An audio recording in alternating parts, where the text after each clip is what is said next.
নিযুক্তিখিনি বৰ্তমান অসমৰ পৰিৱেশটোৰ কাৰণে আমি অলপ অপেক্ষা কৰিছিলোঁ। 1 তাৰিখৰ পৰা ডিপাৰ্টমেণ্টবিলাকৰ লটাৰী আৰম্ভ হ'ব, কোন ডিপাৰ্টমেণ্টত যাব। ইন দি মিন টাইম প্ৰাথমিক শিক্ষকৰ ৰিজাল্ট এটা দিব বাকী আছে। গতিকে অক্টোবৰৰ ভিতৰত প্ৰাথমিক শিক্ষকৰ 5,000 পোষ্টৰ ৰিজাল্টটো হ'ব। গতিকে মই ভাবোঁ যে নৱেম্বৰ মাহত আমি নিযুক্তিবিলাক দিব পাৰিম। গতিকে ইয়াত নিযুক্তিৰ 2-3টা প্ৰক্ৰিয়া আছে। প্ৰথম ADRE ৰিজাল্টটোক আমি ডিপাৰ্টমেণ্টক দিব লাগিব। ডিপাৰ্টমেণ্টে আকৌ পোষ্ট চাই পোষ্টিং অৰ্ডাৰ বনাব লাগিব। গতিকে প্ৰায় 15 দিন আমাক সময় লাগে।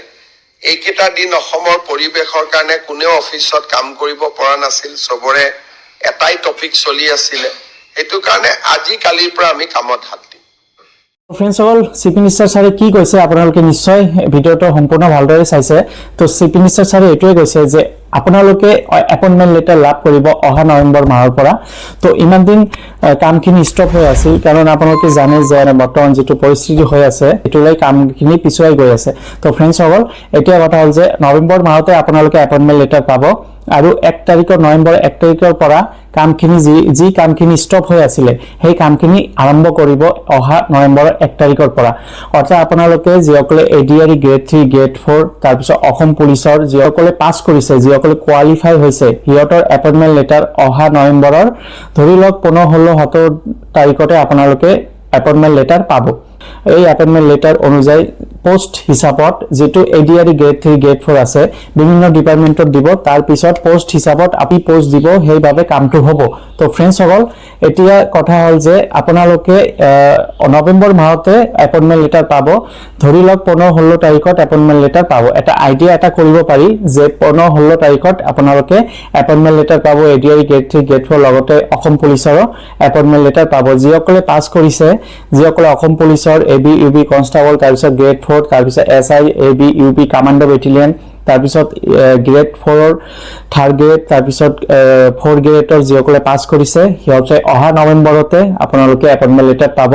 ইমান দিন কামখিনি পিছুৱাই গৈ আছিলে, কাৰণ আপোনালোকে জানে যে অসমৰ যিটো বৰ্তমান পৰিস্থিতি হৈ আছিলে সেইবাবে কামটো পিছুৱাই গৈছে। কিন্তু এতিয়া 1 নৱেম্বৰৰ পৰা কামখিনি ষ্টাৰ্ট হ'ব। আৰু ADRE গ্ৰেড 3 গ্ৰেড 4 আপোনালোকৰ পোষ্ট হিচাপত বিভিন্ন নানা ধৰণৰ ডিপাৰ্টমেণ্টৰ আপোনালোকৰ চাকৰি হ'ব। বাবে অলপ সময় লাগিব, যিটো ধৰি লওক 14-15 দিনমান সময় লাগিব CM ছাৰে কোৱা মতে। তো আপোনালোকে ইমান দিন ৱেইট কৰিছে আৰু অকণমান 20টা দিনমান ৱেইট কৰক, আপোনালোকে নিশ্চয় এপইণ্টমেণ্ট লেটাৰ পাব।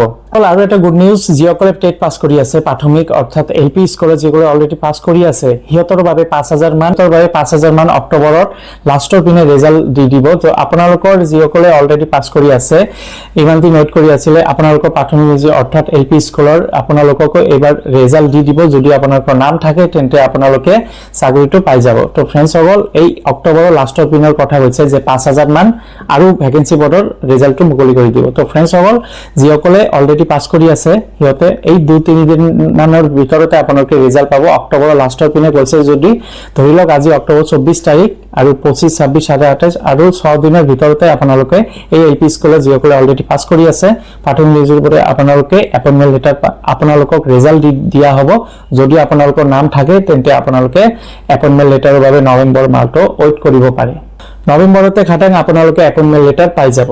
তো ফ্ৰেন্ডছ সকল, ADRE গ্ৰেড 3 গ্ৰেড 4 লগতে টিচাৰৰ লগতে অসম পুলিচৰ সকলোকে নৱেম্বৰত একেলগে এপইণ্টমেণ্ট লেটাৰ দিব। এপইণ্টমেণ্ট লেটাৰ চাগে এইবছৰ খানাপাৰাতে হ'ব অনুষ্ঠিত, কাৰণ প্ৰতি বছৰে খানাপাৰাতে প্ৰগ্ৰামত এপইণ্টমেণ্ট লেটাৰ দিয়ে, এই বছৰো হ'ব পাৰে। তো বন্ধু বান্ধৱীসকল, আজিৰ ভিডিঅ'টো এইখিনিয়ে। যদি ভাল লাগে লাইক কৰি দিব আৰু নিজৰ বন্ধু বান্ধৱীসকলক শ্বেয়াৰ কৰি দিব। ধন্যবাদ।